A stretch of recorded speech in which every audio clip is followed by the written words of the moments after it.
안녕하십니까, 김태현입니다. 저는 인제대학교 부산백병원 외과 유방센터에서 근무하고 있습니다.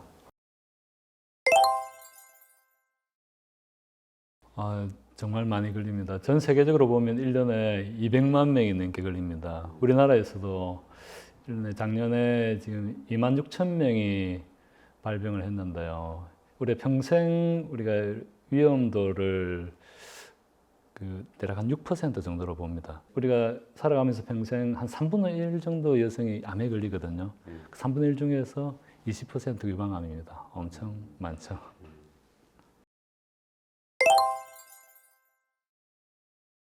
그거는 좀 두 가지 경우를 생각을 해봐야 되는데, 대부분의 여성이 양쪽 유방이 크게 똑같지는 않습니다. 우리가 발도 오른쪽, 왼쪽 발이 크게 똑같지 않지 않습니까? 대부분 사람들이. 양쪽에 좀 차이가 납니다. 근데 그런 게 아니고, 비정상적으로 양쪽 유방이 크게 차이가 나면은, 그게 이제 큰 혹이 숨어 있을 가능성이 있거든요. 만약 그렇다고 생각이 되면은 빨리 병원에 가셔서 검진을 받으시고 진찰을 받아보셔야 됩니다. 자가 검진을 이제 폐경 전 여성하고 폐경 후 여성이 조금 이제 다른데, 경우가 폐경 전 여성은 생리 후에 한 2일에서 5일 정도 이 사이 하는 게 좋습니다. 왜냐하면 생리되면 유방이 좀 단단해지거든요. 그게 풀어져야 안에 있는 혹이 잘 만져집니다. 그래서 근데 보통은 그냥 하기 이게 어려우니까 거울을 보면서 하면 좋습니다. 거울 보면 그때 목욕하면서 샤워하면서 거울 보면서 만져보고, 이걸 정확하게 뭐가 만져지면 좋겠지만 그렇지 않다 하더라도 평소와 다른 느낌이 있으면 가서 진찰을 받아보는 게 좋습니다. 폐경 후 여성은 그냥 매월 이렇게 일정한 날짜를 정해서 똑같은 방식으로 진찰을 해보면 될 것 같습니다.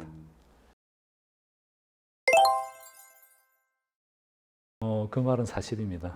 사실인데, 근데 이게 친밀하다는 게 이제 의미를 정확히 이해를 해야 되는데, 원래 유방은 유선 조직하고 대부분이 지방으로 이루어져 있거든요. 그래서 우리나라 사람은 지방이 좀 적기 때문에 상대적으로 백인들에 비해서는 치밀합니다. 이게 치밀하면은 우리가 검진은 유방 촬영 엑스레이로 하거든요. 엑스레이가 잘 안 보입니다. 그냥 허옇게 보이니까 실제로 혹이 있더라도 그걸 놓치는 경우가 있어요. 그렇기 때문에 그런 경우는 좀 초음파의 도움을 받는 게 좋습니다. 보조적으로 초음파를 해서 숨어 있는 좀 치밀한 경우는 암을 찾아내는 게 필요합니다. 실제로 굉장히 힘듭니다. 보통 항암 치료는 3개월, 10개월 정도 하게 되고, 또 항호르몬 치료는 5년에서 10년을 합니다. 그래서 이 오랜 기간 동안 치료하는데, 항암은 이제 하는 비교적 단기간이지만 그 기간에 이제 특히 여성들은 이제 머리카락이 다 빠지기 때문에 굉장히 힘들어하고, 그 외에도 이 메스껍고 토하고 구내염도 오고 설사도 오고 이런 것과 또 피로감, 탈진, 백혈구 감소증도 오고, 또 이제 젊은 여성들은 항암으로 인해서 불임이 오기도 하거든요. 그래서 이런 것들 때문에 굉장히 두려워하고 힘들어하고 피하고 싶어 하죠.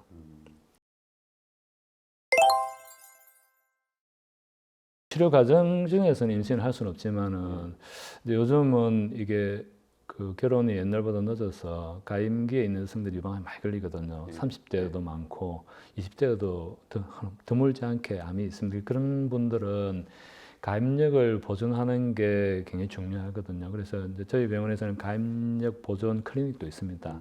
그래서 그걸 미리 난자를 이제 과배란을 유도해서 뽑아내서 마이너스 198도 액화질소에 보관합니다.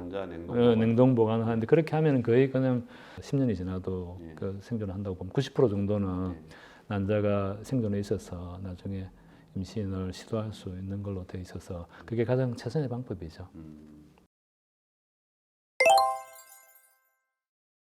항호르몬 약제를 5년에서 10년 복용하기 때문에 처음 이게 암이 진단되고 치료받을 때는 아직 애기가 없지만 그 중에 이렇게 시간이 지나면 이제 폐경이 되어서 아기를 못 가지는 그런 상황이 생기기 때문에 임신을 원하는 환자들이 있습니다. 그러면 우리가 이제 타목시펜을 끊거든요. 끊는데 끊고 이제 또 임신을 하기 위해서는 6개월 정도는 끊어야 됩니다. 약을 먹고 있는 중에 아기를 가지면 아기에게 좀 안 좋은 영향을 미치기 때문에 태아에게 나쁜 영향. 그래서 그 약을 또 끊고 또 임신해 있는 10개월 동안 끊고 나중에 출산할 때까지 끊고 건강하게 유지될 수 있습니다. 특히 또 이게 임신을 하는 것 자체가 물론 암을 이렇게 진행된다는 보고도 있지만 그게 또 암을 재발을 막아준다는 그런 또 보고도 있기 때문에 그거에 대해서는 뭐 겁낼 필요는 없다고 생각합니다. 우리가 살아가는 게 뭐 죽음을 두려워하고만 살 수는 없지 않습니까? 이것도 가져야 돼요. 그래서 용감하게 뭐 제 환자들은 그렇게 해서 이게 가지고 건강하게 행복하게 사는 환자들이 많습니다.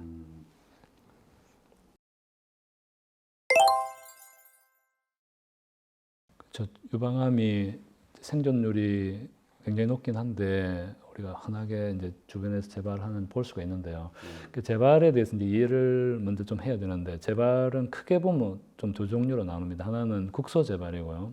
하나는 이제 전신의 전인데 국소 재발은 수술한 유방이나 그 주위에 이제 임파선 이런 데 재발하는 걸 말합니다. 그런 경우에는 다시 한번 완치의 기회가 있습니다. 똑같이 수술하고 이렇게 치료하면 완치가 될 수가 있고 이제 두 번째는 전신전이인데 전신전이는 유방이 아닌 다른 부위 뼈나 간이나 폐나 뇌나 이런 부위에 이제 전이가 되면은 이제 사기가 되거든요. 그때 되면은 그 치료를 굉장히 오래 해야 되고 오래 한다고 해서 완치에 이르기는 좀 굉장히 좀 힘이 들고 그런 이제 상황을 우리가 이제 재발 전이라고 이렇게 표현을 하죠. 이제 이런 게 이제 재발 전이에 가장 크게 영향을 미친 거는 크게 보면 두 종류입니다. 하나는 변기입니다. 변기고 또 하나는 그 생물학적인 표지자에 따르는 그 유방암의 아형이거든요.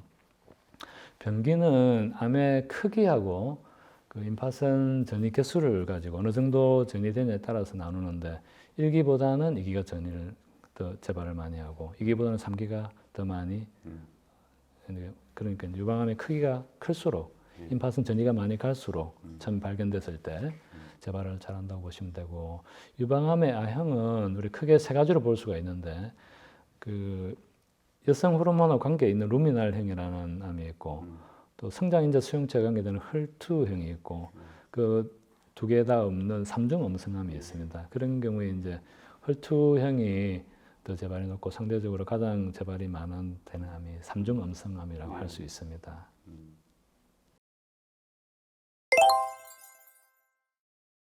무엇보다 중요한 것은 표준 치료를 이행해야 됩니다. 표준 이미 치료 자체 표준화되어 있거든요. 뭐 루미날형 경우에는 수술하고 방사선 치료하고 또 항호르몬 치료를 5년 10년 해야 되고 또 삼중음성은 항암 치료를 해야 되고 방사선 치료해야 되고 또 헐투형은 항암 치료하고 수술하고 항암 치료하고 또 이렇게 1년간의 표적 치료해야 되고 이런 표준 치료를 잘 지켜야 됩니다. 잘 지켜야 되고 그것이 이제 부작용이 있다고 해서 중간에 자기 주치의하고 상의도 안 하고 그만둬 버리고 그렇게 하면 안 됩니다. 그래서 주치의하고 잘 소통하면서 부작용이 있고 힘든 게 있으면은 주치의하고 상의를 해서 그걸 해결해 줄 수가 있습니다. 주치의가. 그러니까 그걸 잘 유지하는 그게 첫 번째로 중요하다겠습니다. 표준 치료를 이행하는 게. 그다음에 중요한 거는 자기 스스로 자기 몸의 건강을 유지하기 위한 또 활력을 유지하기 위한 면역을 유지하기 위한 스스로의 노력이 필요합니다. 그게 가장 중요한 건 음식과 건강, 운동이거든요. 그다음에 또 한 가지는 일상으로 빨리 복귀해야 됩니다. 사회적 활동도 재개하고 일상으로 복귀해서 원래 하던 일을 하는 게 좋습니다. 그렇게 함으로써 스트레스 관리도 또 하고 자기 심리적인 지지도 받고 그렇게 하면은 암이 재발 안 하고 완치가 될 거라고 봅니다.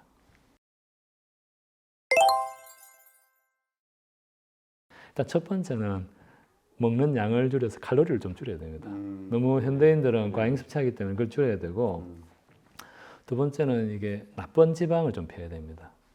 이제 포화지방, 불포 이제 그리고 트랜스 지방 이런 것들 그런 것들이 포함되어 있는 그 가공육이라든지 또 과자류에 들어있는 이런 것들 그리고 또 붉은 육류가 과잉 섭취하면 그게 우리 몸을 산성화시키고 암이 잘 자라게 하고 또 거기에 포함된 아질산염이라는 게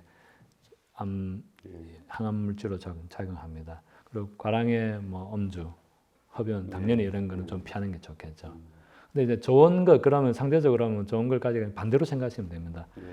우리가 현미 이제 외국인들은 그 흰밀가루 대신 통곡밀 이런 걸 권합니다. 잡곡 이런 위주의 이제 탄수화물을 섭취를 하시고 그 단백질을 이제 적절하게 잘 섭취해야 되는데 굉장히 중요합니다. 면역을 위해서.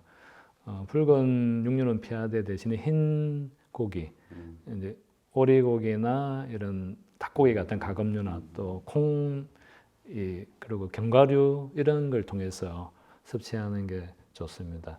지방도 마찬가지로 뭐 올리브유라든지 감밀유라든지 이런 것들, 그리고 과일, 채소, 비타민 D, 칼슘, 발효우유, 그리고 무엇보다 제철 음식, 이거 먹으면 참 좋습니다. 제철 음식, 자기 지역에서 나는 제철 음식 먹는 게 그것만큼 우리 몸에 좋은 게 없습니다. 그런 걸 먹으면서 건강을 유지하는 게 좋을 걸로 봅니다. 우리가 음식을 조절하고 운동을 하는 기본적인 목표가 체중 관리라고 보시면 됩니다. 그러니까 좋은 음식을 잘 섭취해서 적절하게 섭취해서 그리고 운동을 해서 건강한 표준 체중을 유지하는 게 목표인 거죠.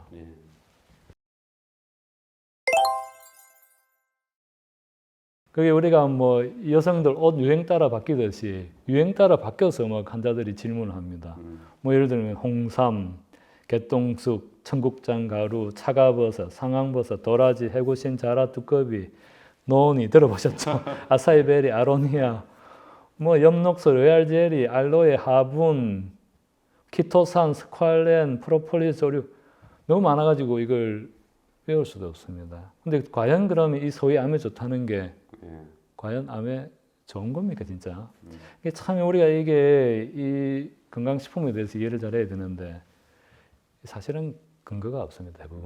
대부분이 근거가 없고 그냥 들어보면은 다 만병통치약입니다. 논의도 설명서 보면 막 그거 먹으면 어디 아플 사람 하나도 없습니다. 그리고 판매원이 의사보다 더 똑똑합니다. 이거 먹으면 되고 저거 먹으면 이럴 때는 이거 먹으면 되고 가격도 비싸죠.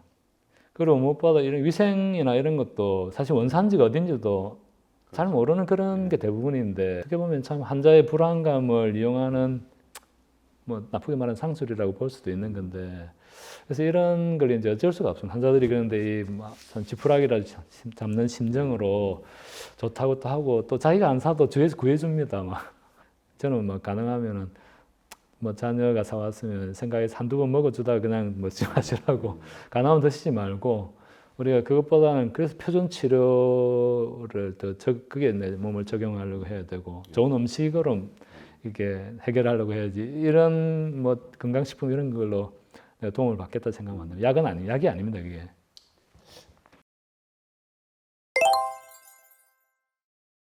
운동이 중요하죠. 운동을 하면은 운동하는 사람들이 재발률이 줄어든다는 보고가 있습니다. 암 환자들 유방암뿐만 아니라 다른 암. 그래서 이게 특히 또 이제 치료받고 나면 신체 기능이 많이 떨어지거든요. 그래서 이 신체 기능을 올리기 위해서도 회복하기 위해서도 운동을 해야 되고 내 면역성을 올리기 위해서도 운동을 해야 됩니다. 운동을 해야 되는데 이게 운동은 사실은 모든 운동이 똑같습니다. 그냥 어느 정도 땀이 날 정도의 중등 강도의 운동을 이렇게 규칙적으로 해야 됩니다. 근데 일주일에 한 3번 이상 해주면 좋고요. 5번 정도 하면 더 좋겠죠. 한 30분 정도 이상 이렇게 하면서 내가 좀 땀이 날 정도로 규칙적으로 정해놓고 운동을 한다면 그 자체가 그냥 에너지를 주죠. 우리 삶에 에너지를 주고 또 면역성도 올려서 재발률을 낮춰줄 겁니다.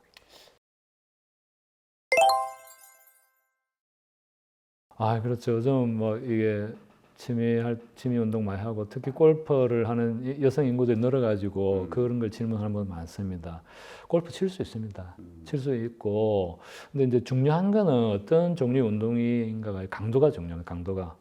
이게 몸이 완전히 회복되지도 않았는데 무리하게 하면 절대 안 돼. 내 몸의 회복 정도를 감안해서 그게 맞춰서 강도를 조절해 가면 하면은 어떤 운동인지 할 수 있습니다. 골프도 다 즐길 수 있습니다.